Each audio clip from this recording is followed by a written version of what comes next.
Si la conférence de gouverneurs du lac Tchad est le premier motif de son déplacement, Madame Ahouna Eziokonwa traîne dans sa valise plusieurs autres questions relevant de la coopération entre son institution et le Tchad.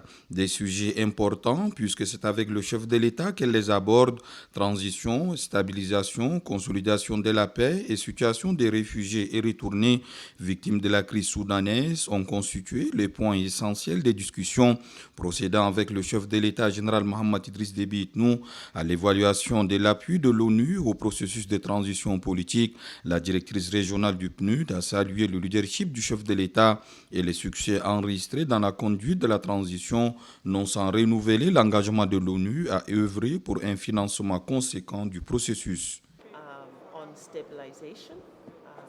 J'ai souligné au chef de l'État l'importance de garder la transition sur les bons rails, qu'elle puisse continuer positivement.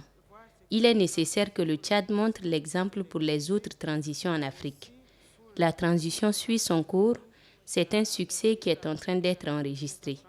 Le président m'a expliqué tout à l'heure que la démocratie est une valeur positive et que le pays va continuer sur ce principe de la démocratie. La transition n'est pas le seul volet sous-financé. La crise humanitaire l'est également. Louant les efforts du Tchad en matière d'accueil et de protection des réfugiés, la diplomate onusienne s'est engagée à porter le message aux partenaires dans le sens de mobilisation des ressources. Je loue le leadership du président de transition dans l'accueil des réfugiés. J'ai discuté avec son Excellence sur la continuation de l'assistance aux réfugiés et l'importance d'utiliser une approche intégrée pour s'assurer qu'on ne se limite pas seulement à l'urgence humanitaire, mais qu'il y ait des actions qui puissent aider à long terme. C'est ainsi qu'on peut rendre les réfugiés autonomes.